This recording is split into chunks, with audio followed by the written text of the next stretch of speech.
Assalamu alaikum. Alhamdulillah, wassalatu wassalamu ala Rasulillah. I am really honored and pleased to have Professor Sanin joining us today. I'll introduce myself first. I am Abdurrahman Abdullah.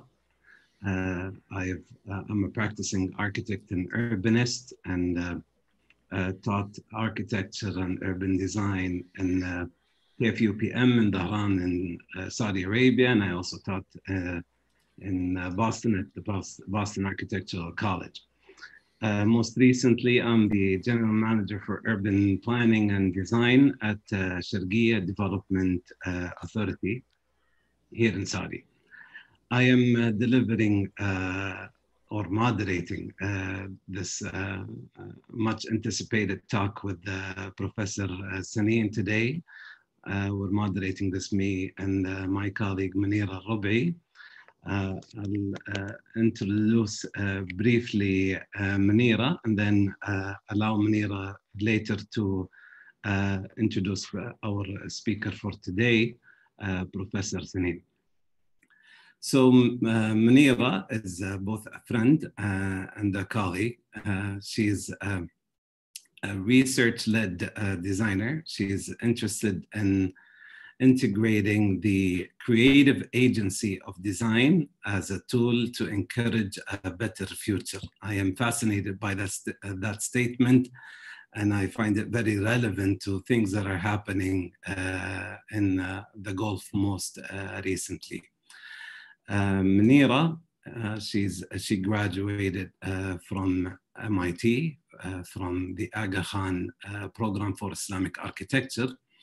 And she also holds the Bachelor's of Architecture from Syracuse University, where both of us went to school together.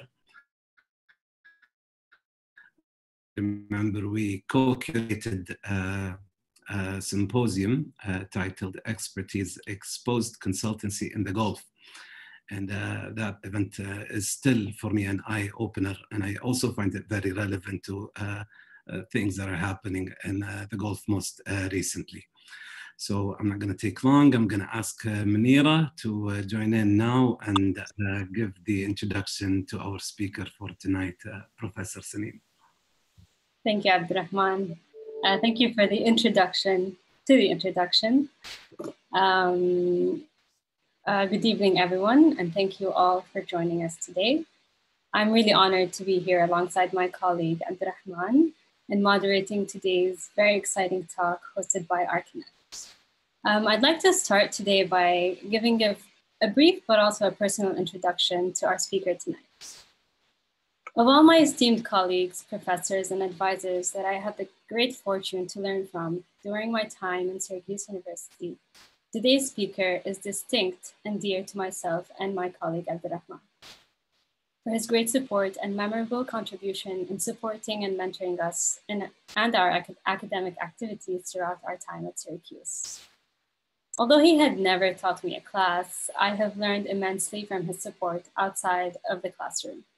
Through him, I have seen and learned the definition of an architect is multifaceted, adaptable, and most importantly, impactful.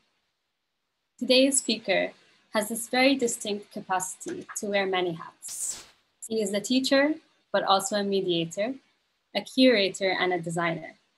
Professor Sanin, or if I may, Francisco, has become more than a professor to all of us, as he is our mentor, advisor, and of course, most importantly, a dear friend. Francisco has taught and directed various programs in the School of Architecture in Syracuse and across the globe, including schools in Colombia, Korea, Princeton University, the Architectural Association, and the list goes on. He has vast experience in curation and design of exhibitions. In 2011, he was the designer of the Gwangju Biennale. In 2004 and 2008, he participated in the Korean Pavilion for the Venice Biennale, first as a designer and then as a co-commissioner. Francisco Sanin is recognized internationally for his work and research in the history and theory of the city. Sorry, my screen is acting up. history NC with particular focus on the political dimension of architectural and urban forms. He has an active practice with works and projects in Latin America, Asia, Europe, and the US. Today, Francisco will talk us through his different strategies of urban design that respond to the various contexts around the globe. We will get an insight into his work in urban planning in South America and Southeast Asia, and discuss his ideas on the agency of design and the multiple ways to explore the relationship of architecture and the collective city, both in theory and practice. Without further ado, please help me welcome Francisco Sanin to present his talk. Thank you.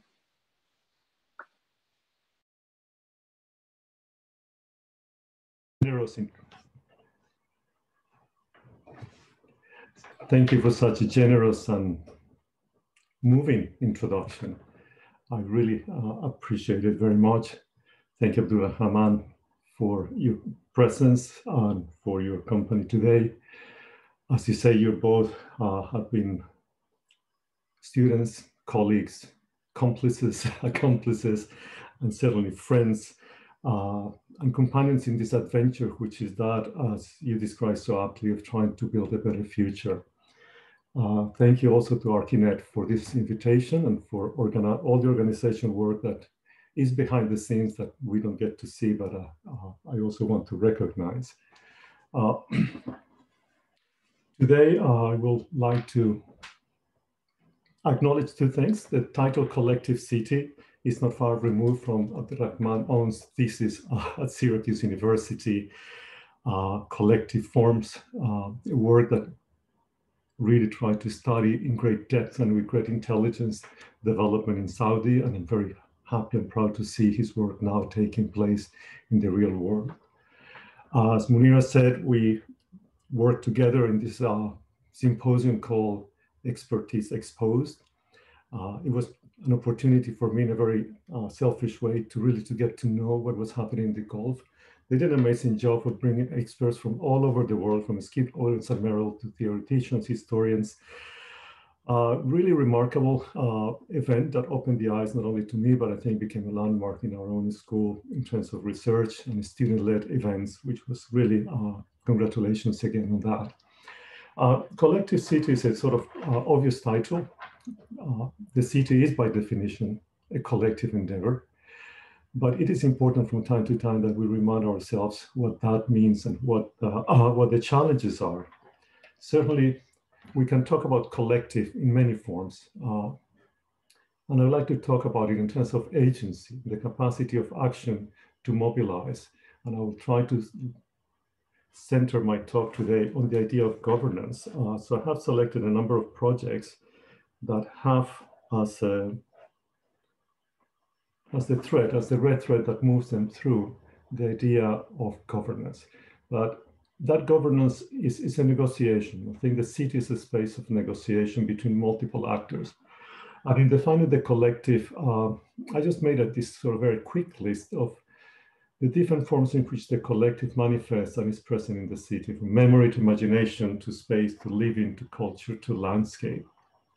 It's stating in a way the obvious, except when we realize that we're facing huge challenges that we as architects are having to redefine our role, sharpen our tools, redefine our tools, our methods, and our strategies to work with these new challenges, things like climate change, the need for housing, social justice, quality of life, public space, infrastructure, energy. All these are challenges that have been always there, but that are, in my mind, asking us to redefine what we call city, how we make a city, how architecture participates in the process. So I'd like to share with you a series of projects that I've selected. They're all presented more from the point of view of a practitioner, of a designer, in a very standard sense, as you're going to see. They're all real projects, so and almost none is built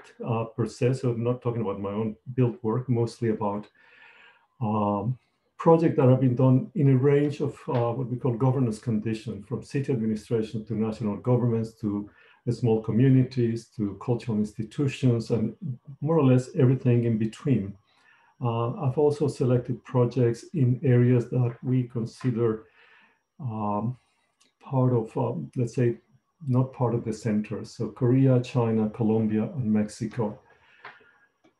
Where I think is some of the areas of the world where some of the most interesting ideas are emerging, where some of the most interesting strategies are being tested.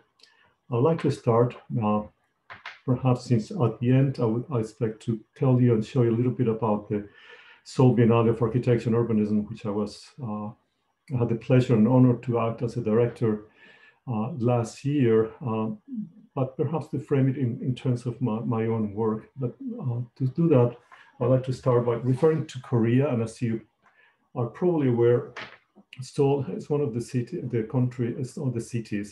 that has grown exponentially at a speed that is really unprecedented in human history. So at the top, you will see an image of Seoul at the beginning of the 20th century, almost the middle of the 20th century. And the post-war construction, this incredible growth, demographic growth that made it an instant country. So the issue of quantity was paramount, and it created this condition where a single building type, which they call the apart, became the landmark of the entire urban landscape from one end of the peninsula to another. Letting me know. So this is the image this is the list of projects I was mentioning, and this is the image of Seoul. Can you see it? Yes, we can see it now. Okay, well, thank you. So this quantitative jump came to, let's say, not to a close, but to a slowdown in the last decades, where demographics have changed in the city, and the city had to confront the issue of quality, the issue of public space. And one of the factors that began to emerge was the need to understand design, to understand public space.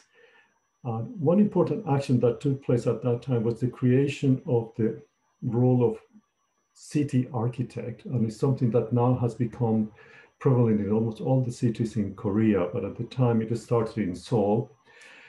It took on board issues like this. This is again to illustrate the growth of Seoul from this creek that was up to the 1940s and 50s, to the construction of this mega structure along the creek in the 60s and 70s, the expulsion of this community that we're going to see later on, this huge mega structure becoming, let's say, quite abandoned, and then becoming a subject or a place for public projects by the city architect and the city, the mayor's office, in a vision to recuperate public space in the city. It also has, it has taken many projects, many forms, but these two are maybe paradigmatic. This is an old highway that has been repurposed as an elevated garden and public space connecting parts of Seoul that have been separated through this incredible system of highways. So Seoul has embarked in a number of projects, and one of them I'm honored to be participating at the moment is this small village, which was actually built by people who were evicted from the center of Seoul I was referring before. It's an urban village that is going to be, it was scheduled for demolition and to be replaced by the typical apart building, but the mayor office and the city architect decided to use it as a case study to develop alternative modes of development. So instead of raising it to the ground, beginning by recognizing simple things like the topography of Seoul, the typology of the existing houses, the kind of social fabric underlies it, without necessarily being nostalgic or, let's say, stylistically minded, but understanding the role of the courtyard, understanding the role of the alleyway. So we are now, they developed this master plan project, 12 architects, 6 national and 6 international architects. Each one of us gets 2 areas to develop. And we're now in the process of developing construction documents, and it's going to be testing materials and so forth. It's going to be developed. But this is the importance of this project. As I said, I'm not going to do emphasis on design. Is the role of the city in using key projects to test what can become models of operations in the city by architects. So from a single tower typology to the multiplicity of agents, different architects, the role of the master plan as a coordinator and not as a single architectural gesture, the value of public space, the value of mixed use, the cultural, let's say, ideas of both landscape, topography, and place. On the other end of the spectrum, this is an entry for a competition in about 10 years ago, because Seoul has become such a magnet for the entire peninsula. It's really absorbing all the energy of the country. And so they thought the national government made this plan for a new capital city as a way to decentralize the country. And the idea was to move all the ministers and public services, national services, to this new area, which is up in the countryside, so beautiful rice fields and countryside. So this is our entry project, basically trying to maintain the quality of the landscape, structuring public spaces, giving a priority to public space, trying to demonumentalize the public buildings and to give the ground plane to the citizens, to engage art as an armature. But here what's important is the idea of having a new town as a way to decentralize the city, and whether we can develop models that are, again, based on spatial structures that recognize the value of landscape, public space, not based on monumentality or iconography of the architectural buildings, but giving the priority to the ground and the public. In 2011, as Munira was mentioning, I was designer for the Gwangju Biennale. And this is, again, another extreme. This is a part of the Biennale was the creation of a series of small pavilions in the edge of the old city to mark the boundaries of the historic town. So it operates as a marking of memory. So I guess what I'm trying to show here in very brief terms is new strategies of housing, new strategies of role of architects, with different scales and with different kind of impacts on the city.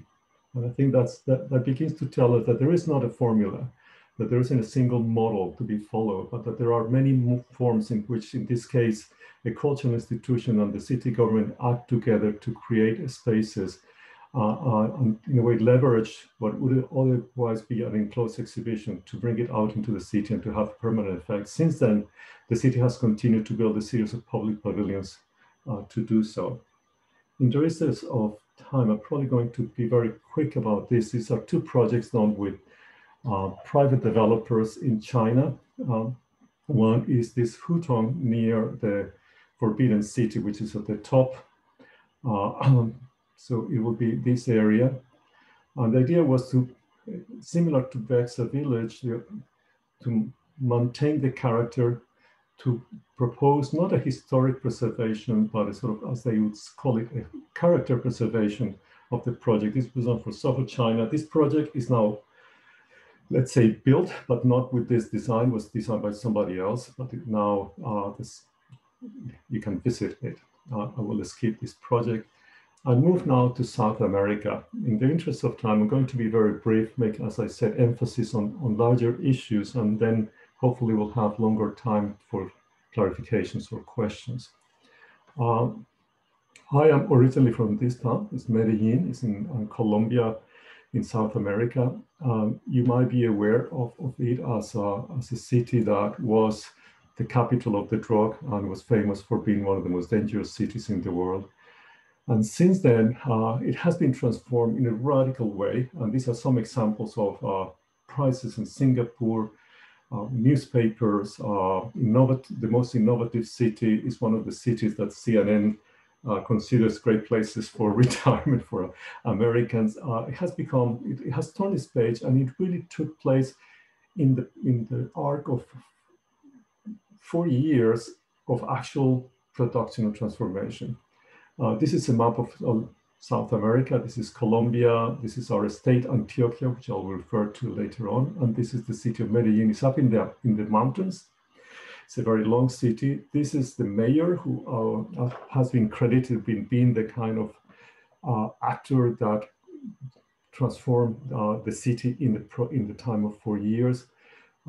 It would be inappropriate not to give credit to multiple hundreds, if not thousands of people that work on this, from community activists, community leaders, social workers, architects, planners, technicians, before and after. But of particular interest, I believe, is the fact that in the academia, in the university, we used to work on projects at the time when the city saw no much future because it was such a violent place, that dealt precisely with the recovery of public space, with social justice. And what's interesting is that when this person, Sergio Fajardo, came to power, many of those projects were there, in a way, available as a form of knowledge for him to apply. So there was this marriage between a vision, the social practice that was on the ground, and the political vision, the community, and then the knowledge, the architectural and urban knowledge of the city.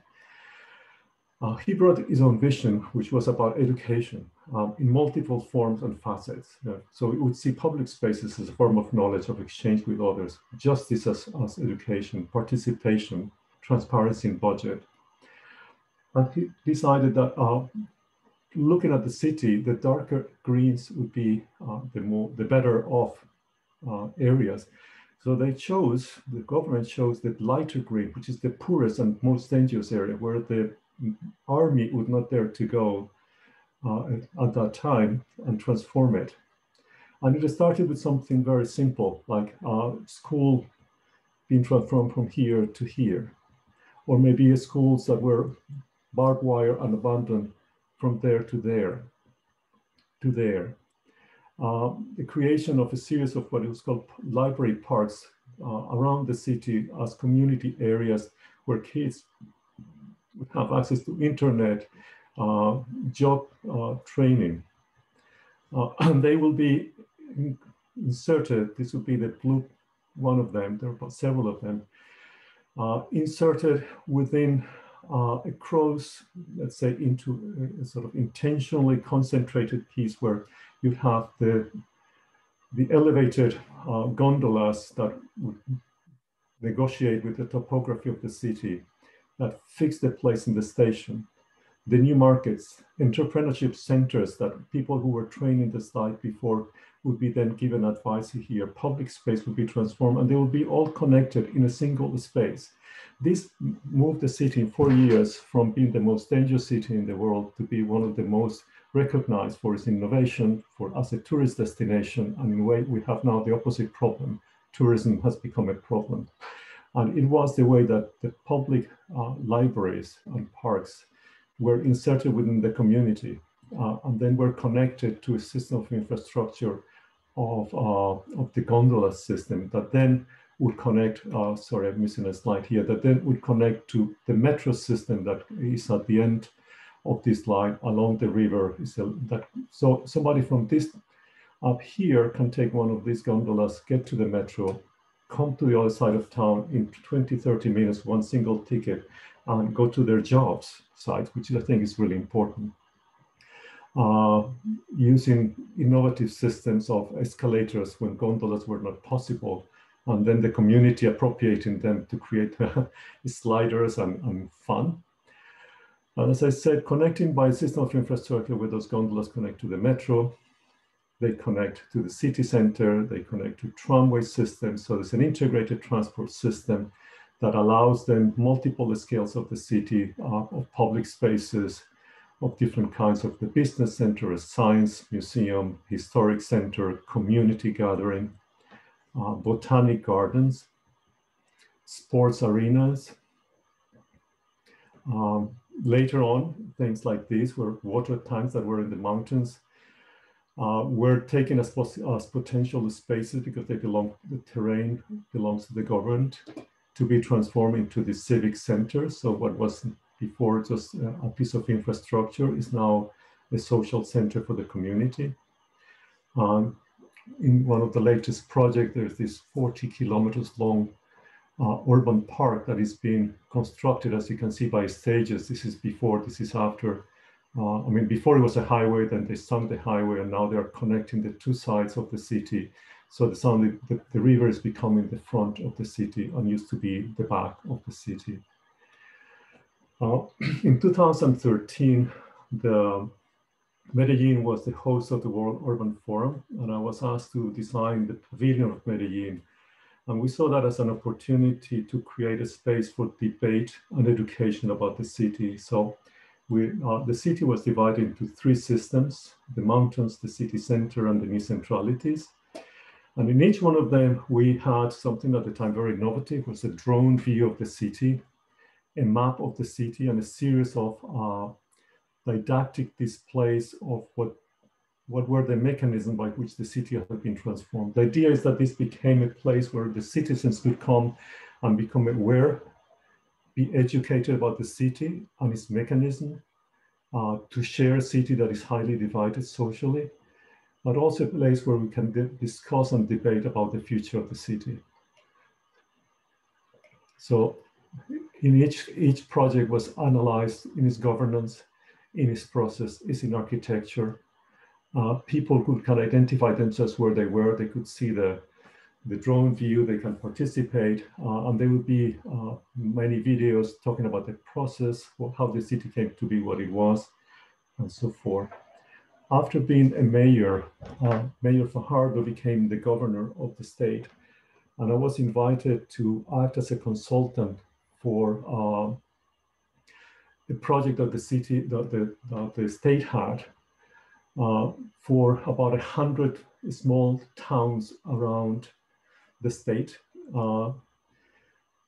It was a really complex, this would be like a 2 hours lecture probably, but this is a meeting with about 100 mayors. In each table, that's me with some of the people from the governor's office talking to the mayor of a small town, having an inventory of where they want, what they need, where the resources are, and proposing a series of charts that they would fill up, starting their plans. There were a number of initiatives about infrastructure. There were 100,000 units of housing that were to be built.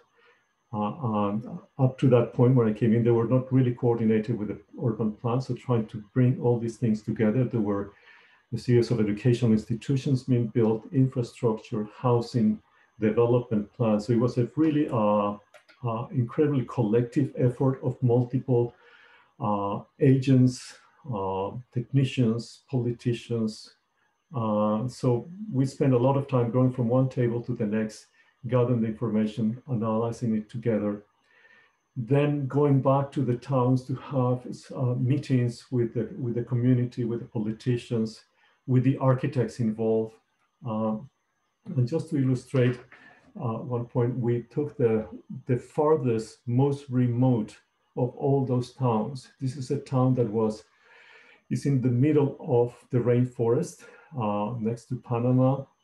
It's inaccessible except by this plane. And once you land on the plane, you have to take a little boat to get to the town. It was created by escaped slaves in the 19th century, and they have remained there. The river floods 4 months of the year in a very dramatic way. So the economy, the health is very precarious. The town floods all the time. So we developed a series of strategies to build these structures in concrete, to create new prototypes of housing, to create public spaces. Concrete being so expensive to get there, we have to use the existing platforms and build over them of demolished buildings. As I said, this is part of the 100 projects of educational institutions that were built across the states. And this is a project that, unfortunately, that I did. It's ready to go, but the government changed. It was a school that was built over an existing school platform, and it's all built above ground because it floods. So when the river floods, the school still can work. It can exist within the landscape as part of the community, but most importantly, during those 4 months, it'll probably be the only dry place, so it becomes the actual public space of the city. So the classrooms can be operated as both classrooms, meeting places, dancing halls, libraries, cultural centers. Excuse me a second. The last project that I want to share with you is this one in Monterrey, Mexico. A few years ago, I was called by the directors of the Tecnológico de Monterrey. It is a university system that has about 32 campuses in Mexico. But particularly the original one is in Monterrey. And they were having, as you know, probably Mexico is having a lot of problems with drug-related violence. And that has affected, what you see here are the two parts of the original campus of the university, and the area around, which used to be more of a middle-class neighborhood, has fallen into disrepair. There are areas not far away that are not different from Medellin, have a problem of violence. So they called me to work with them to develop a strategy to both develop an urban strategy for the area and possible ways of interaction, what we would call citizenship urbanism and sort of education. So we had a number of, again, workshops, visits. This is some of the area around it. We start studying the campus, as you can see in green, and this area here is the original campus, trying to understand how we could develop such a larger scale project. And we came to the conclusion that it probably was important to start with a specific neighborhood that is existing adjacent to the campus, while at the same time developing a strategy for redevelopment of the campus. It was an idea of sharing resources so that the community had resources, i.e. people that the campus didn't have, and the campus had resources that the community didn't have, culture, sport, everything else. So these are some of you can tell the difference between the campus being very green and very manicured and very clean, and the surrounding areas being quite abandoned, extra large roads, not very developed, not very well cared bus stops, sidewalks, etc. So as I said, we decided to focus on this, what they call colonia, but it's basically a neighborhood. This is the area of study. So I'm going to show you only this part because I think it's easier to understand. And we started by something very simple, which is to redefine the connection across the highway between the neighborhood and the campus. And this has been built now. And we developed a series of strategies. We said, how can we transform this into something that has a certain quality, that can attract multiplicity of economic groups, social groups, from single parents, from working to, let's say, blue collar, to businessman, and so forth. So we realized that in order to do that, we had to develop a really complex system. We analyzed the parcel system in the area and came up with some basic configurations, developed a series of building typologies that there are hundreds of these, so that they can be recombined in multiple different ways to represent different street conditions and different types of mix and intensity. The idea here was that these would be, on the one hand, a sort of manual that the planning office would have already pre-approved. So we have approval already there. The university will provide financial expertise to, in terms of loans, in terms of access to financial help, so that each owner of a plot of land would have available this kind of kit of parts, would have easy pre-approval, and they would have guidance and assistance in getting loans to do this. The idea is that if you develop this, your own plot of land then becomes not only a source of income, but you can have your own home. So that was a way to maintain the original owners in the area while bringing new communities. So there was a sort of, as you can see, matrix that could produce multiple combinations of the streets, multiple combinations of programs. So it's something that could develop over time from the existing to maybe just creating and organizing the public space, to then progressively, unit by unit, begin to transform by creating this new, I mean, of course, the renders are of very abstract architecture because we didn't want to, to engage in stylistic speculation, but rather volumetric one. Then we realized that together with these typologies, we also needed to bring the resources of the university to the area in the form of community centers, childcare facilities, libraries, business incubators. And that's something that the university felt that they could do. I think what's important to notice that in this crisis, the university stepped into a role that was not theirs. They took this role of social responsibility, one that since then they have somehow walked back, but that's another story. So there were a number of business incubator, public spaces, public facilities that were produced in the area.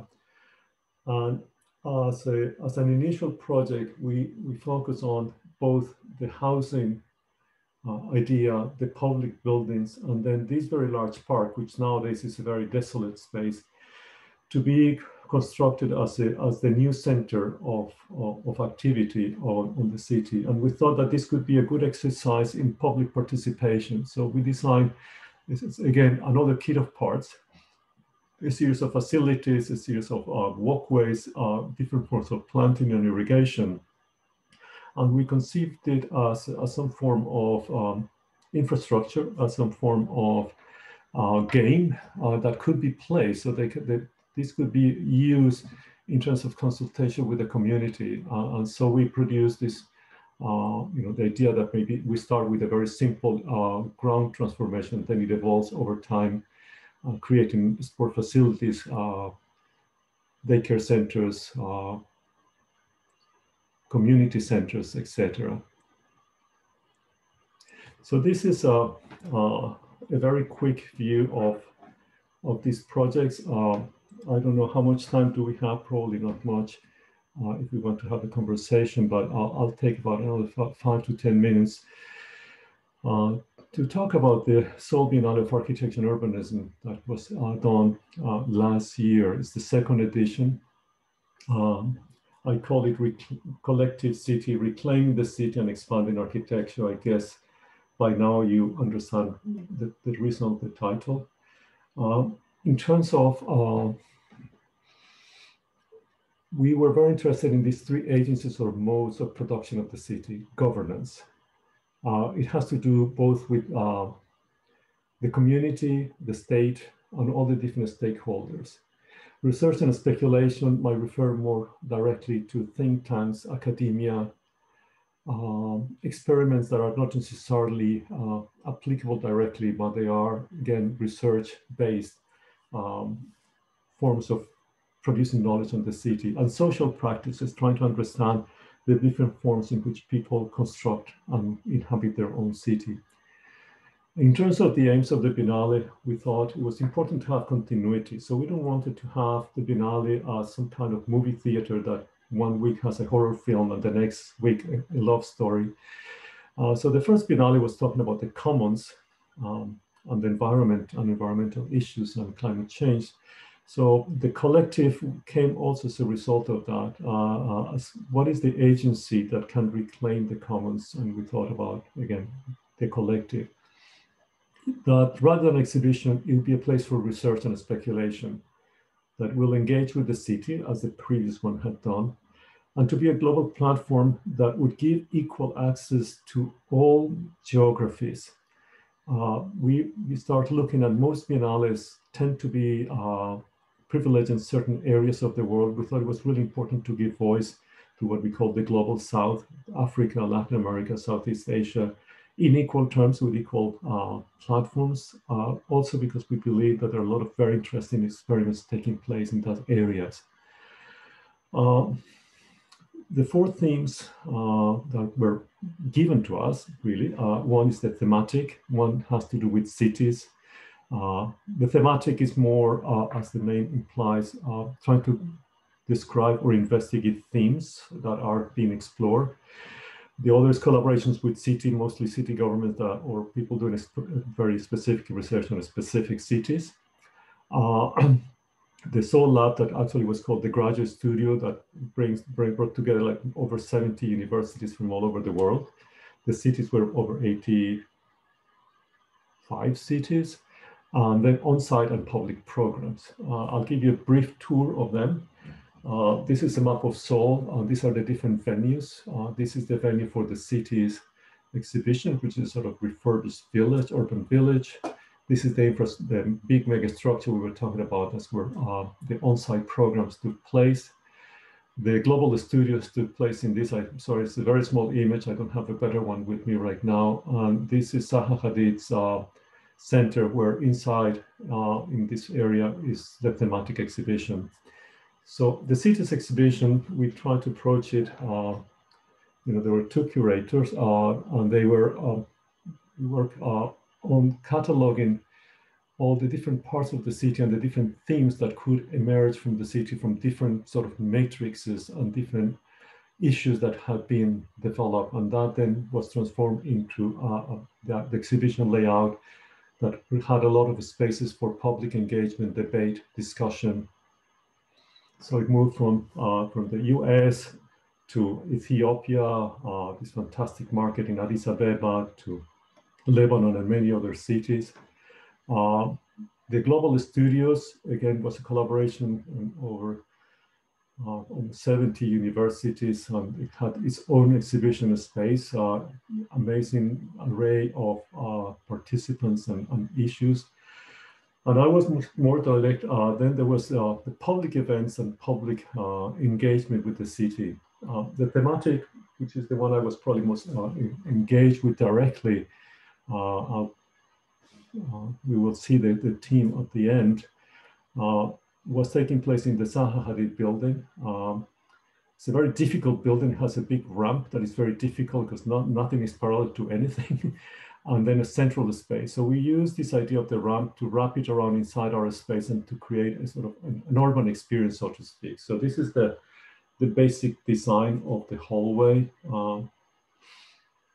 In the interest of time, I will just show you some very basic images of the range of projects that were presented. So the space was kind of public plaza.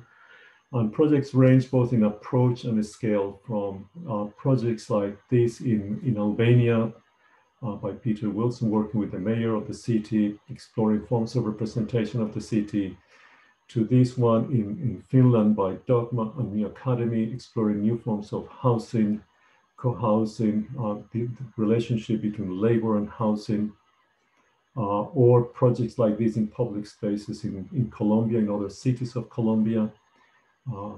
With a wide range. This is the actual stand where the projects in Mexico that were research-based of the evolution of housing typologies in Mexico, to the latest sort of model that is being applied, and how the government came to realize the limitation of this model and is now developing strategies to insert public spaces in what is otherwise single-use housing, to really complex and ambitious research in China, in India, about different forms of collective, from housing to culture to landscape,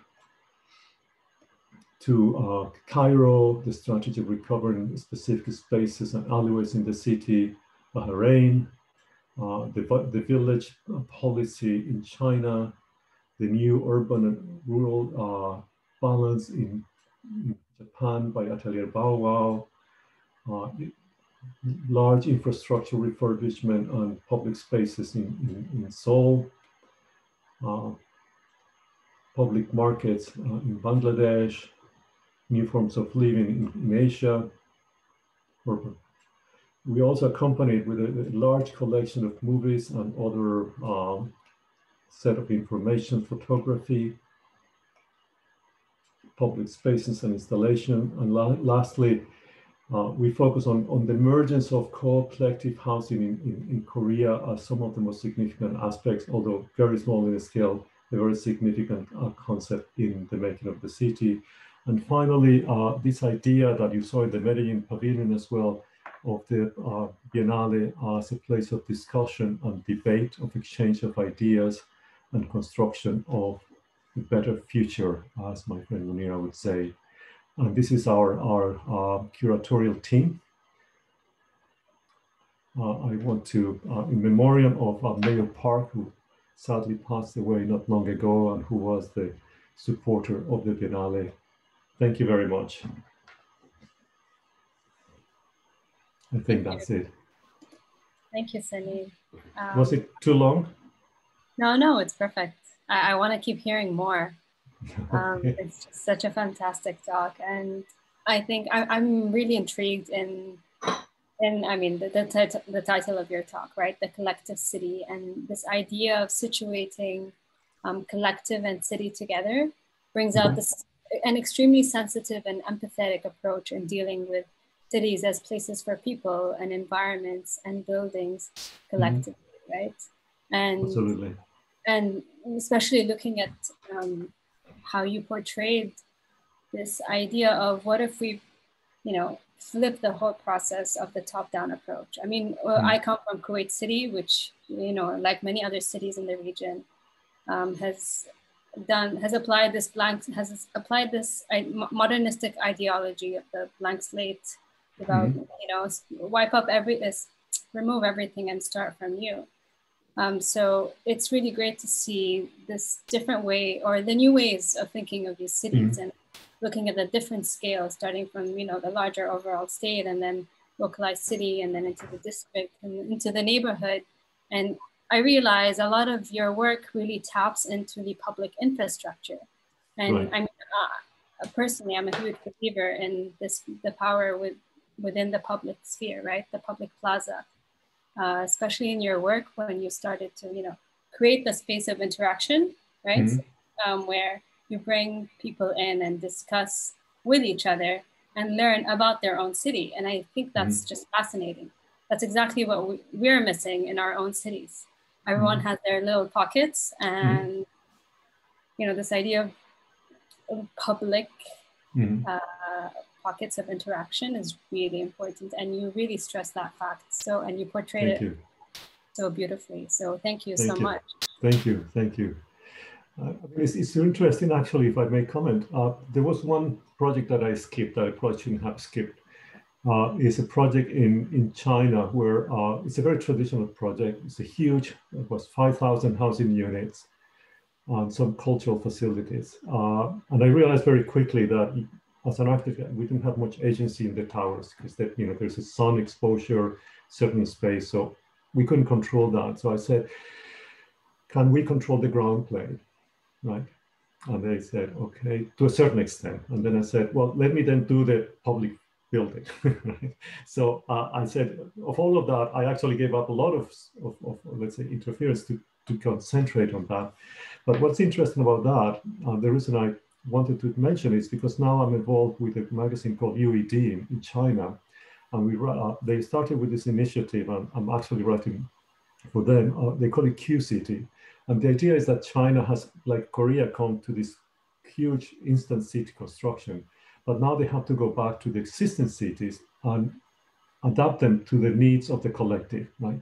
So it goes from quantity to quality. How do you take an existing city that was built with tower, and then you begin to insert public spaces, public facilities, redefine markets, and it's a much more delicate process of not huge interventions, but going back with a very fine brush to rethink the city. So in China, for instance, the idea of the rural development is taking place very far. The idea of the urban village as a model, because it's mixed use. And when you have mixed use, you don't have to use private transportation as much. And if you don't need public transportation, you don't consume as much energy. You're taking care of the environment. You're creating better social relationships. So in a way, things begin to fit in a clear manner.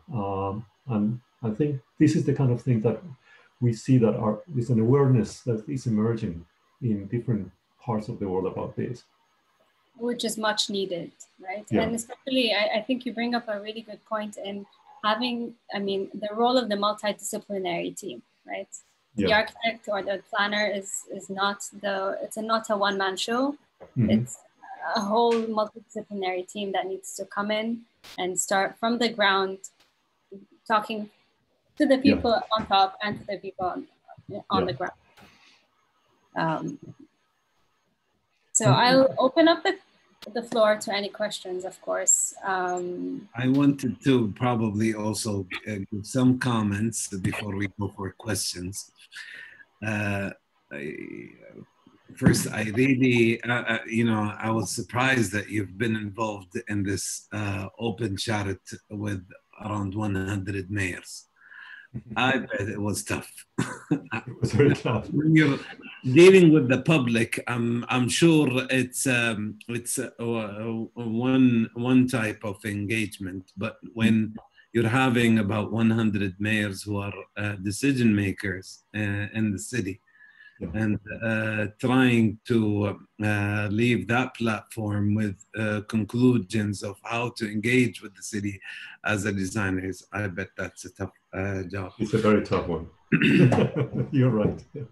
The one slide that I was completely intrigued and moved by was the Biennale, when you presented the several layers, and then your words, you were saying that you were on a search for agency, and it brings me back to that statement in Munir's introduction. That looking for a better future, and what is that agency that brings all these layers together? And maybe it is design, and maybe it's something else. One thing that I'm also moved by is Professor Sanin's background, working for multiple cities on multiple cities.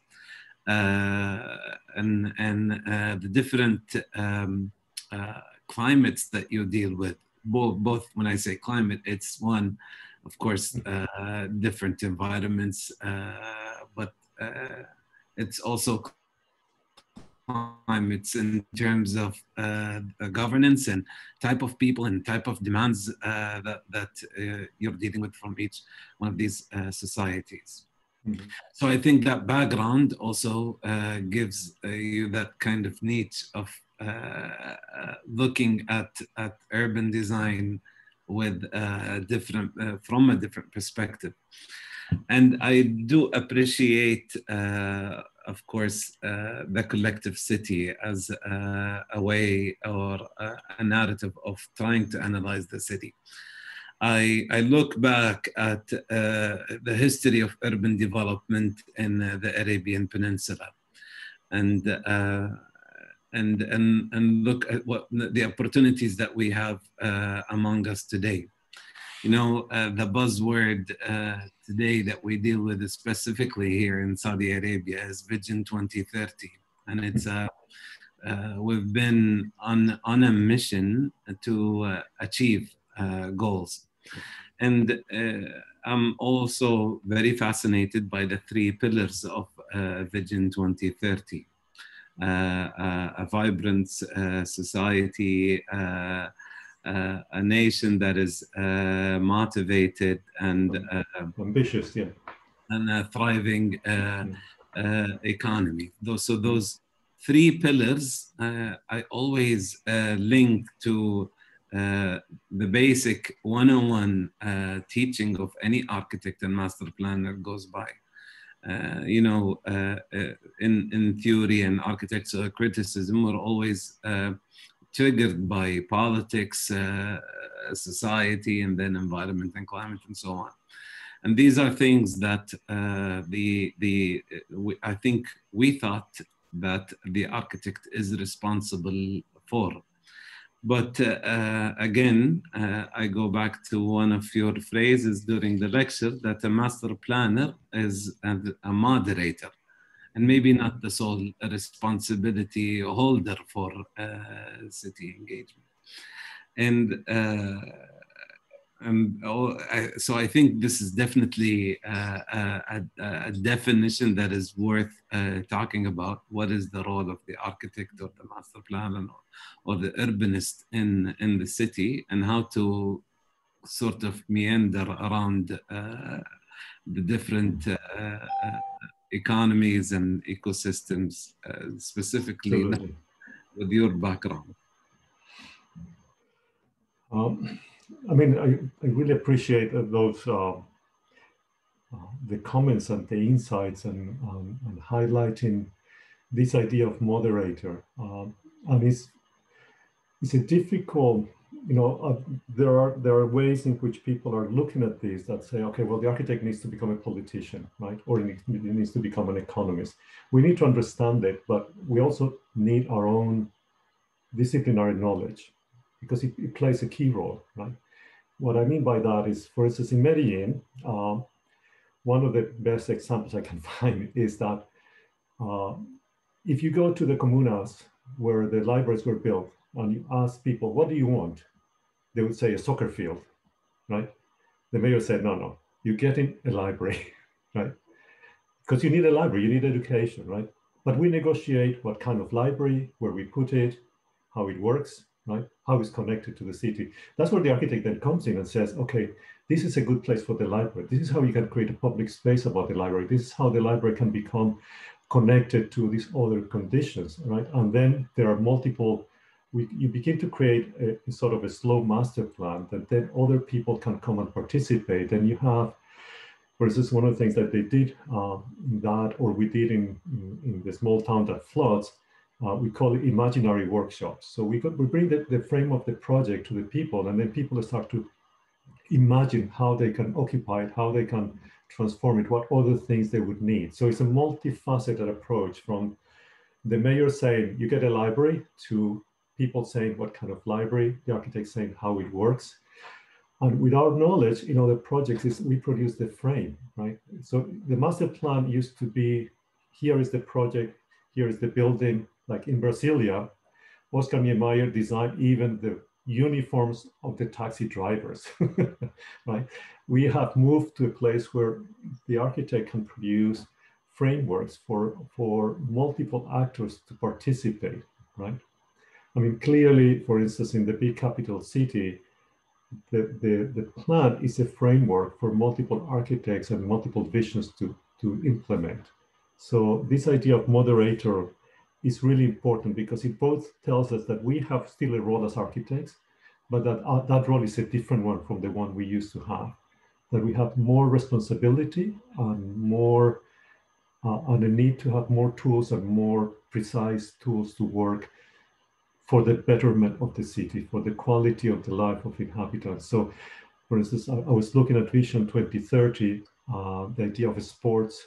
These are the multi-level gym, the big avenues, the greenery of the city, the bringing water and greenery to the city. These are amazingly important aspects of bringing quality to the life of the city. So that's such a great answer. I see that we already have a few hands that are raised, and I want to allow others to ask questions. We do have time, like roughly about 30 to 40 minutes or even more if we just enjoy it. Please have sort of short questions and be direct to help us get to answers and engage more in discussion as we're going forward. Also feel free, also feel free to send your questions in the chat. If you don't want to speak up, that's totally fine as well. All right. So I see Professor Ali Rauf is now. You can go ahead, Professor Ali. Yes, thank you so much. Fascinating presentation, Professor. I mean, it was really inspiring. I have a very determined question for you regarding the local community, because this is really part of my interest. I'm a professor of architecture and urbanism here in the Middle East. And I've noticed we have two kind of pathways. Either we destroy, build, and hopefully people would come, or we will start to do some upgrading interventions in context. But once we do that, we do a byproduct gentrification, a byproduct pushing the local community away. So I want to question, to which extent in your wonderful projects you were able to keep the authentic local community enjoying the upgrading process? And what are the sort of the secret recipe for maintaining that and resisting the pressure coming from the developers or from the investors or the bankers and so on? And thank you again for a fascinating presentation. Thank you so very much. I really appreciate your comments. I'm very grateful. It's a very difficult answer. And once again, there isn't a single recipe. I wish I had it. I will tell you gladly. But for instance, in Medellin, I think the city was already so divided that the risk of gentrification was not happening, right? Because the interventions were public interventions in the existing fabric. So people were still living in the same houses. And one thing that one realizes that you might still be living in a very poor house, but your kid can go now to a very good school, have access to internet, have access to all these other things that they didn't have before. So there's a sort of a slow pace of transformation as opposed to a very fast pace, as you say, when you demolish and bring something else. In Monterrey, what we thought that the answer to that was to actually work with a plan that would empower each owner of their own plot of land. So it's a model that happens already in some Latin American cities. So if you have a one-story house, if you have a permission to build four stories, you can get a loan, build 4 stories, keep your apartment on the 4th floor, and sell the other 3 for shops or for apartments. So that enabled both to keep the original population, but to bring new social groups into the area. In other places, like in Seoul, that has proven to be really, really difficult because, as you say, developers are very, very aggressive. So they would come to the local inhabitants and say, if you let us build towers, you will be rich. Right? You will be much richer than if you build just 3 stories high. And that's where the role of the government has been in providing incentives, types of loans, but also education to be able to maintain and to work with the community so that they understand that they are playing a historic role in the development of the city.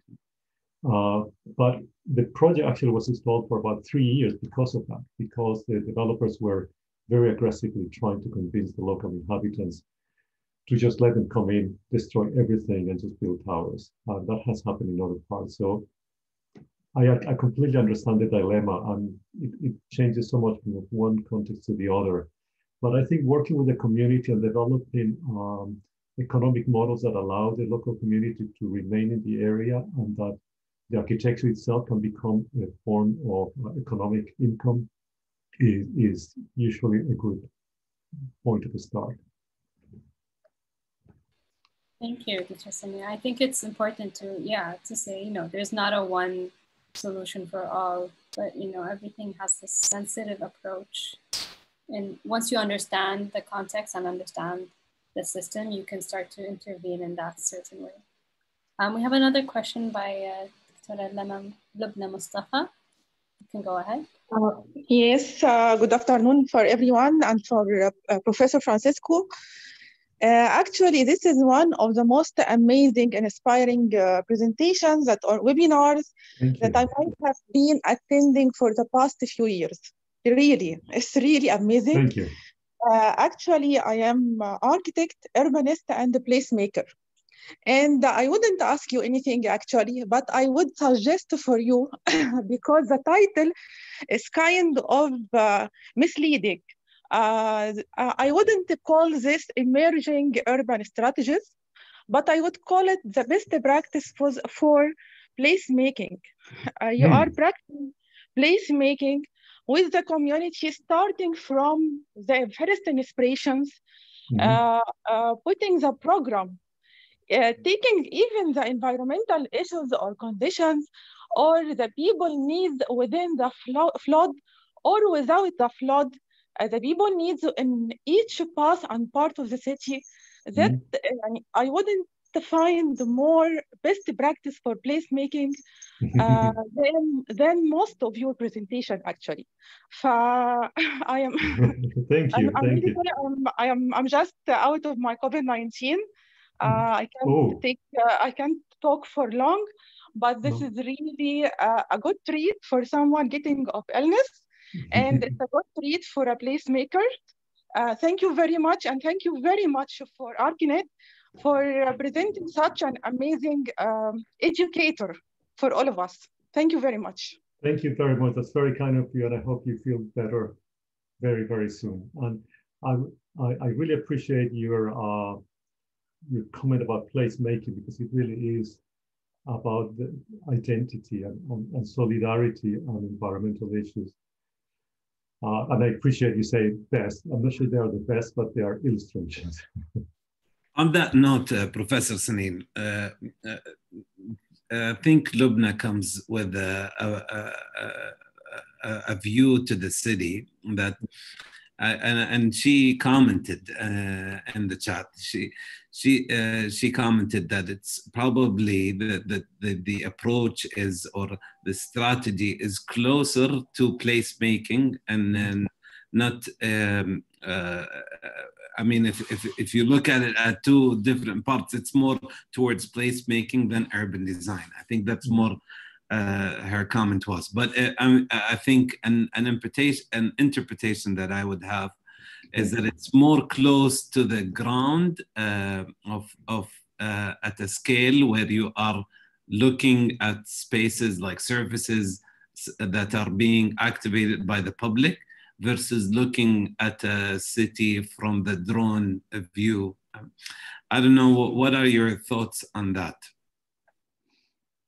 Absolutely. I mean, I would like to suggest that the responsibility of urban design, and we as urban designers, is precisely to develop knowledge that allows us to work and recognize specificities that are found in the ground, that we are not there to express our own genius, but our responsibility to the city is to make a better city, right? To have, as you say, a sense of place, a sense of identity, a sense of culture, a sense of collective memory, a sense of aspiration and pleasure and leisure and health. And so I completely understand that that we need to redefine urban design, not as this kind of, I know better and I'll tell you what to do, and I bring my formula and give it to you, but rather, how can I use my knowledge to understand you better, right? How can I mean, it could be as simple as when I go to this small town that floods, concrete is so expensive that I had the idea when they're going to demolish a building that was falling down. So I said, don't demolish the ground, keep the floor, because it's the only solid ground that you have there, right? Now, if you're working in Seoul, you don't consider that because the economic things are different. So how you engage the community, how you talk is different, but you have the body of knowledge that, as you say, it has a goal, right? So placemaking is a goal, urban design is a tool. And we are used to thinking of urban design or urbanism as some kind of planning abstraction. And I think you're right, it's very important to make it a material and a spatial practice, and human and social one, absolutely. And I can relate to the project you presented, the campus. And I'm again also fascinated. I think it was more of a strategy of trying to sort of diffuse that sort of fence between the campus and the city. And it's also something we relate to in the Arab world, and maybe at least I speak for Saudi Arabia, that we're faced with several projects that are beautiful, they're great, and they might have this an architectural style that is sort of fascinating, but it's isolated, it's sort of inclusive on its own, and isolated, and therefore as a tool, the mediator, the architect, might approach a different agency, and therefore maybe we suggest design by coming with prototypes that sort of bridge the two isolated. A very good point, yeah. Sorry. We have a question here from Hanzel Diban. Sorry if I mispronounce anyone's name. Okay, the question says, when talking about the urban village, do you think that a similar model that incentivizes density and mixedness could be designed to work in a country that values its privacy? Yes, absolutely. The city is always any city has it's always a negotiation between the private and the public, and these are very if you look at the history of cities from Morocco to Beijing, Hutons to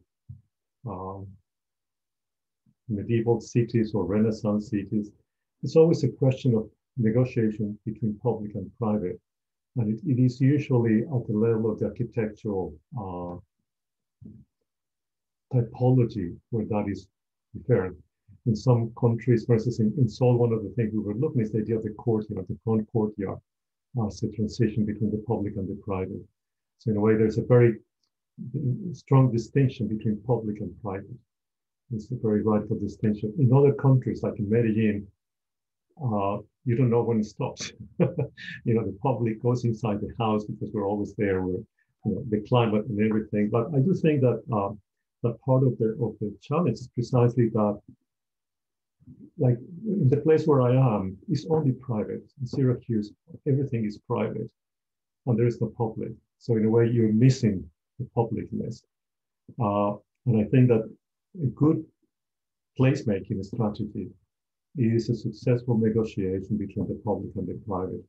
And that's the collective, right? So that people can have their own private space, their own privacy, while at the same time being able to participate and having the choice to participate in the public.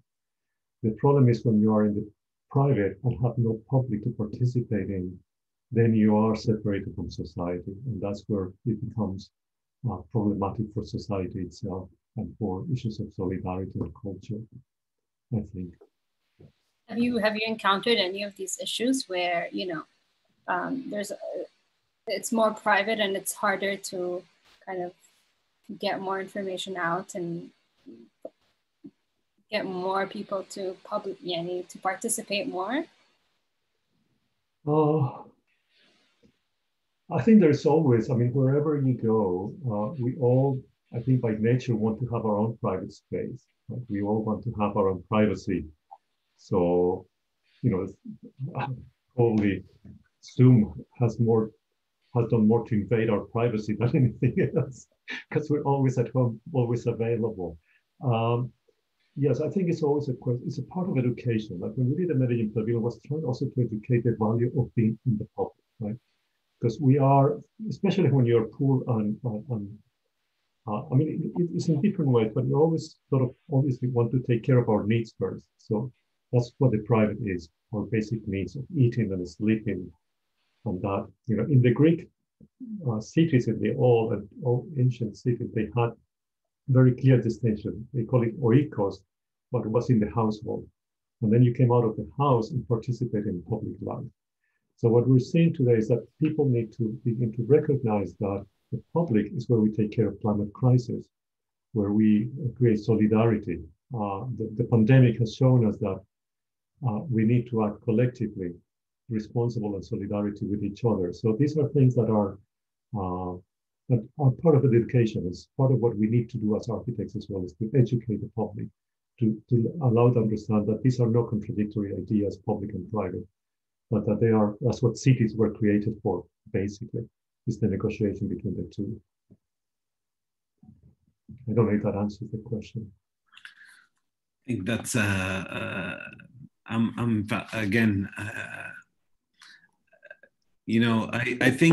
I think of negotiation as normally sort of a discussion that goes between two people.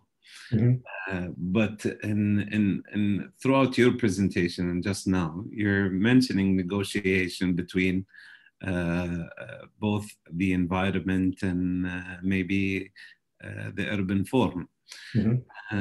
And you're suggesting that a form is is actually dynamic, that it's, or at least that it's not still. And I maybe link that to also one of the projects that that you've presented, where the form was not suggestive. It was more like an initiator for discussion or for constant change. Could you reflect on that maybe a bit? I mean, as I said, one of the things I tell my students, if you probably know, they remember this, is that architecture is not a place to express yourself only or mainly. I think, I mean, of course, we all have our attitude, but we have a responsibility to the public, to the client. That's what we need to recognize, first of all. In terms of this negotiation, it takes many scales. Just to give you an example, maybe Stepanal, I don't know if this is answer your question. In the Mexico project, we actually had to design very precisely about 80 types of apartments, knowing that probably none of them would be the one that would be built, but it was the only way we could talk to the public about it, right? So in order to have conversations with the community, we had to design in fairly clear detail. I mean, I didn't show you, but we had to decide, like, these are the 80 apartments, and these 20 fit in this lot, and then you can stack them this way, you can stack them that way, or you can distribute them this way. If you don't have that kind of precision, then it's very hard for people to visualize what you're suggesting. So there's this balance between, as you say, suggesting a framework, right? In other cases, in other aspects of this, we were talking about public space, right? The material of the street, the gardens, the trees, the planting of the trees, the benches, the vegetation. Again, as you saw, as a sort of mechanism to enable the conversation, because if you don't give that, for the non-specialist, it's very hard to imagine, right, what the city is, and that's what we do better. We can create those sort of references, those forms that then people can transform. You know, the images of the houses in Mexico, I don't imagine any of those buildings at the end looking like that. Right? But it gave people a sense of the scale of the relationships and what the city could be like. You know, you have to inspire. You have to really inspire that cities can be better, that we can live better, that we can all live better life. And we have to be optimistic. Yeah, and I think in terms of the collective, right, you're creating a collective language. And that's how you're starting to kind of mediate between all of these different stakeholders at hand. Yeah. I think we have more questions coming in, and I'll take one more from Badr Sharif. What is your take on urban and social city resilience, and whether social engagement is the key for successful development? Can you read that again? It's a very big question, but It's a big question. Two big questions. What is your take on urban and social city resilience, and whether social engagement is the key for successful development? Mm-hmm. I mean, I guess the key term in the question, there are two key terms, as resilience and social. Right?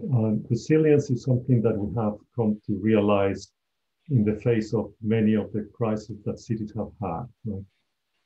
When you look around the world, can a city be a long-lasting proposition? In a way, it goes back to the question that Abdurrahman was saying before about the city, something that is not fixed. It evolves over time. Right?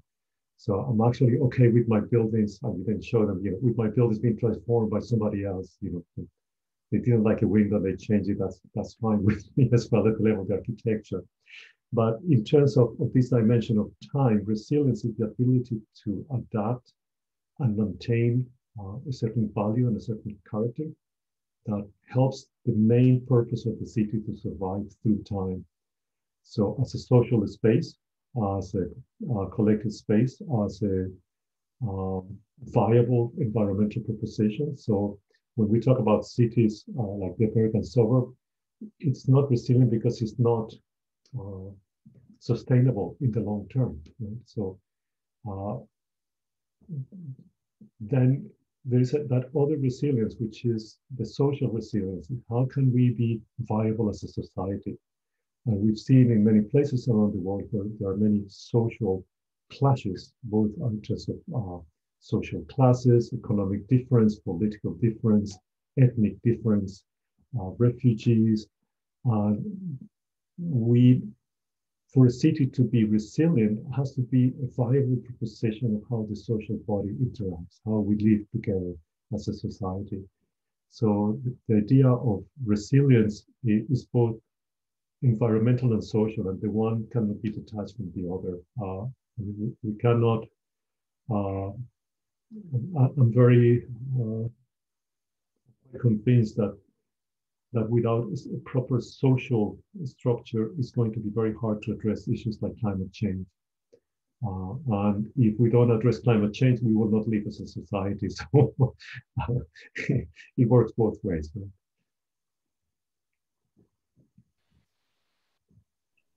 That's great. Munira, do we have any other questions? I think you can still raise your hand if you want to participate in a voice question. Munira, I want to take this next question. Oh, sure. There's a third question coming in, and it talks about cost. So from Mazin Bizri asks, kindly, what is the cost difference roughly between improvements and upgrade versus total demolishing and reconstruction? I don't know. So basically, which one is more cost effective? I think the economic cost is only one part of the equation. There are environmental costs, there are social costs, there are cultural costs. So it really is on a case-by-case basis. I mean, if you have an area that has a particularly sensitive ecosystem, you want to be very careful. If you have an area that has a historic value or a social value, you don't want to come in with a bulldozer and destroy everything, even though it might be more expedient in the short term, because this goes back to the issue of resilience. The economic equation should be also considered in the short-term return versus the long-term viability, because when you do, sometimes we make the equation very quickly and say, well, let's do this, but then in the long term, it's going to be an incredibly expensive place to maintain in terms of infrastructure or the social problems it might bring, or alleviating ecological issues or environmental issues. It's very different. For instance, in places like Medellin, it was actually not the cheapest to do these very specific insertions in the city, but long term, the benefit has produced. So for instance, some of those streets that when they came in, they were, let's say, 12 businesses, family-owned businesses. Now there are about 300. So the economic return for the social body is huge, right? Although the construction of the building itself might have been a little bit more expensive, right? On the other hand, if you want to decentralize the city, like in Korea, and create a new capital city, then there's a huge investment in infrastructure, which is the first wave of investment that you wouldn't have to do in other cities. But that maybe the benefit is that idea that it can decentralize the nation and will have a larger impact. So I think the equations are really complex and they vary much case by case. I think that's a very important point, and that, cost is not only monetary, but it's the cost of lives, it's the cost of people, it's the cost of the future, right? And not just looking at the now and thinking of how much would we spend now and how much benefit will we get now in terms of monetary benefits. There's another question. One thing I wanted to contribute with Munira before we go to the next question. I think this is what you just recently mentioned is very much linked to what was mentioned by in the question by Professor Ali Raouf, that it is just a constant sort of habit to suggest in the realms of urban development to just demolish and build, demolish and replace. And we've seen it not only in Gulf states, but even all around the world, in the United States too. It's just, and I think that's a layer, or it is just easy as a decision from one point of view to be made. And we were talking about governance and the importance of governance versus the importance of public participation and making decisions with different segments in the society. And I think it just makes it easy for someone to just suggest just demolish and replace. But you come with a different point of view and a different narrative to be more engaging with the society, and not only the society as in the public, the end user, but even the decision makers. Like the 100 mayors, I'm still fascinated by that. It's just hard to sort of organize this sort of discussion that goes on between the different decision makers in an urban built form. These are different channels of communication. And I think it is even a design sort of terrain that the architect might engage in, and to probably design the process itself of engaging with the society and help make decisions around urban form. And again, it goes back to dealing with different themes and layers of these end users and their requests and how to make decisions. I mean, the 100 mayors, I have to say, we had a fantastic team of people. So it was not like I was talking to 100 mayors at once. We had a fantastic team of people, really amazing, incredibly committed and willing to put themselves out there.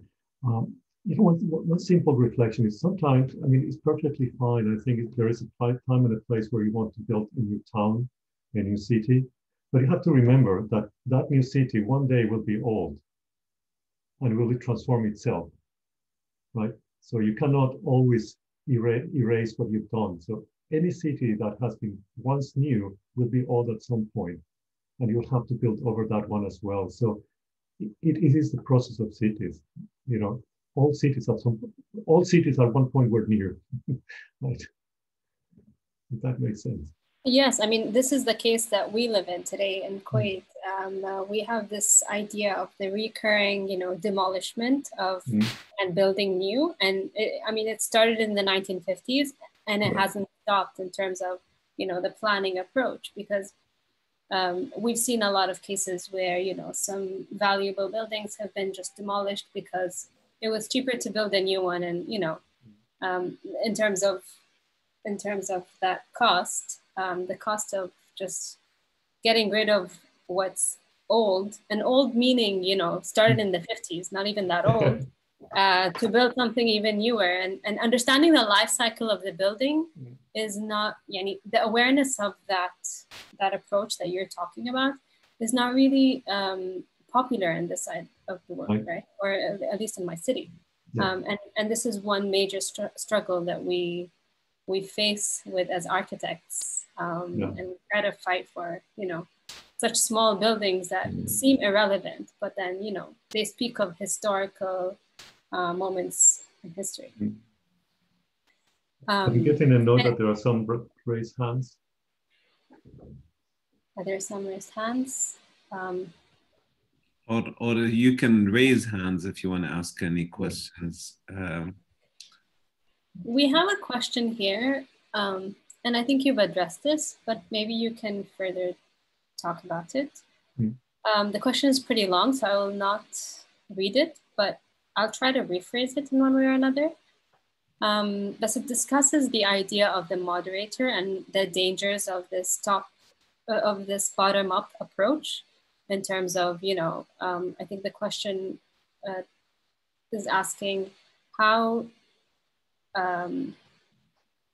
basically that it's kind of a slippery road to take where you go from the bottom up because you're addressing people that don't know, that cannot make the best decision or can lead to wrong decisions.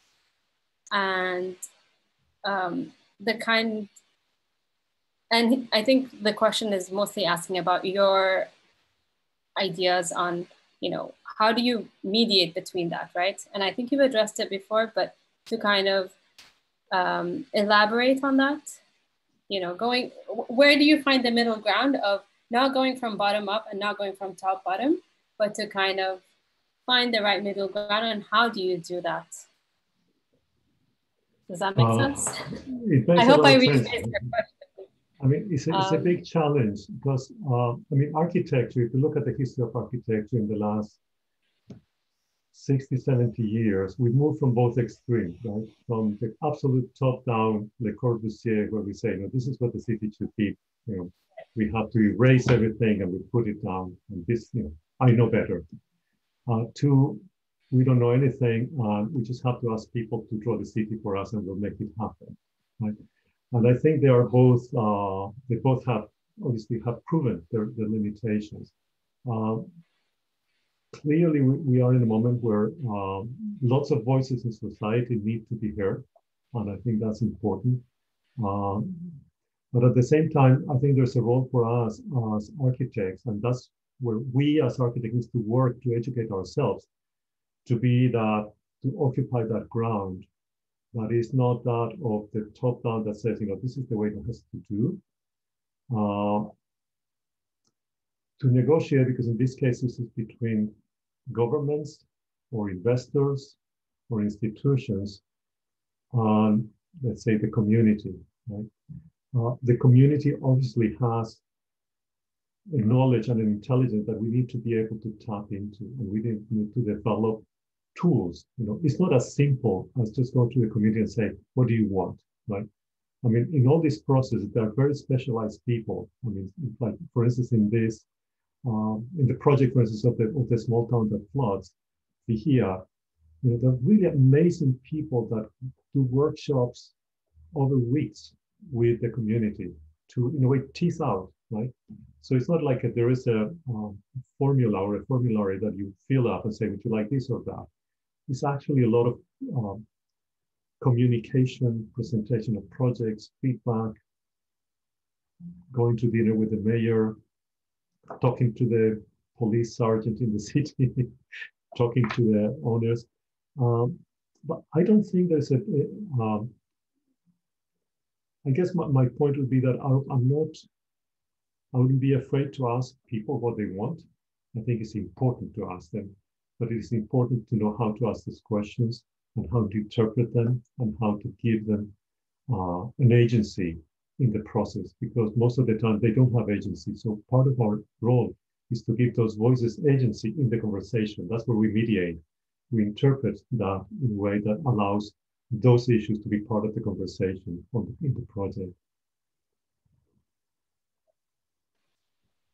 You know, Professor, while you're saying that, I did think that it was sort of difficult to engage with the public. And I've been on the side of the practicing architect, and it was easy for me to deal with one or two clients and get their feedback and design for them. When moving to the public sector, I felt that it would be a difficult exercise to engage with the public and get requests and sort of trying to find a balance and meet demands. But it turns out that it's not, I mean, I would still say that it's still a difficult job to do, but it's not too difficult to sort of meet with them and listen to them, and you know, sometimes you have a different perspective on things,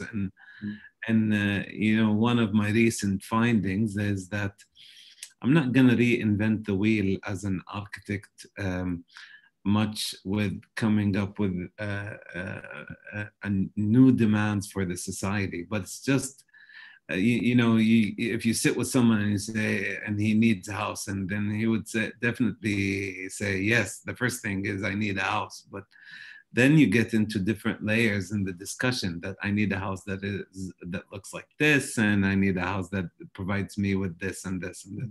So it's not much of, setting up the program, but it's sort of guiding you through as an architect, and using that agency design to sort of bring things together for either the client or the end user. Absolutely. Yeah. Yeah, I think it's important to kind of just set up that stage, right? To be heard. That's it. And I think that's the minimum that we could do. I mean, as architects and designers and planners, is just to hear and then take in and, implement like you've shown in all of your previous projects. I also have a question in terms of, shifting scales and how do you start to kind of mediate and manage this shift in scales when you're looking at not only scale in terms of space and area, but also in terms of time? How do you manage in shifting scales and going from long-term visions to small-scale implementations? Wow, that's a difficult question. If I understand the question, I always think that we architects, we tend to think that we are involved with the space, but I think we're also invested in time, particularly in the city. So I used to like this term catalytic interventions. So in a way that when you drop something into a liquid and it's solid, the whole liquid transforms. So it could be a very small drop. So for me, there's something very powerful where you can think that something very small can produce a series of effects over time. And part of the trick is to be able to try to anticipate at least, right? So how do you make a sort of minimum intervention for a maximum effect? How can you do something that can enable multiple voices to be present, multiple scenarios to develop over time, while maintaining this idea of resilience of character and quality of the place? So for us architects, particularly in the realm of the city, the dimension of time is crucial. If we think that we're designing the city for today and for the now, we'll limit ourselves greatly. We need to understand that what we do will have effects, whether it's an infrastructural framework, the location of a school in a neighborhood, the creation of a park. These begin to create effects, right? So for instance, in Monterrey, we said, if we create this park, and it's a fantastic park, everybody would want to go there. Then people will want to buy a house near the park. And if people have a house near the park, they will want to have a business incubator so they can have a business. And so if they have business incubator, more people will come. And so the neighborhood will transform itself over time. It's not a single project, but it's a sort of process that works over time. And so these are the different scales, from designing the apartment to designing the park to designing the framework in which they all come together. So this probably is about the issue of the scale you were talking about. And I think in other words, Professor, is what when you design a form, but then you try to identify the character of that form, and you probably need to test form against a few of the other effects that might sort of influence a form behavior. And I link that to collective forms, and we've coined the terminology collective forms from, it was actually coined by Fahmi Yukumaki and his article, and I was sort of touched by it when we sort of investigated that in my research. You've mentioned that in the beginning of this lecture, and I think collective forms in the eyes of Maki is approached from one point of view, at the time, but I think if you bring it into play for the city today, that it could work, but then the influences on that form sort of changes. And definitely those influences, the influences that might occur on a form is resiliency and time and public demand and that sort of different layers that might sort of change the behavior or the path of a certain urban form on the city itself. And again, maybe one thing that I definitely get out of this talk today, that an architect might not should to complete a project, that is just leave some level of interpretation for the society to engage in, or maybe interpret a certain form down the line. It's a good exercise to think that way, yes. Thank you so much. It's really been an amazing set of questions and feedback, and it's been amazing to have you both with me. So I feel like time hasn't passed, but it has gotten better. It was definitely a pleasure that you know, to have you, and although you're still in Colombia, but I felt like you're here now, close to the Gulf, somewhere between Kuwait and Saudi. My heart. And other parts of the Arab world. I want to thank ArchiNet for allowing us to have this amazing discussion and presentation by Professor Sanin. I again have the utmost respect for my research advisor and my mentor, and who you know, you've opened doors for me to look at urban design with a different eye. So I really thank you for that. And thank you very much. I hope that it's not the last session. I'm definite that we will have future ones sometime soon. I hope thank so. you all for participating as well. Thank you. And I just want to add that I think you not just opened Abdurrahman's eye, but everyone's eyes, that these things are possible and they are doable. It just needs, you know, some visions and coordinations and some agencies and designers. So thank you. Thank you all for coming. I want to thank everybody, ArchiNet, for making this possible. Fantastic questions, difficult questions that I have to think more carefully about afterwards. I took notes, and particularly it's an incredible pleasure to be with you both in this forum and to be able to discuss this issue. So thank you for the generosity and the collegiality. Thank you. Thank you. See you later and goodbye. Bye-bye now. Bye. Talk soon. Inshallah. See you.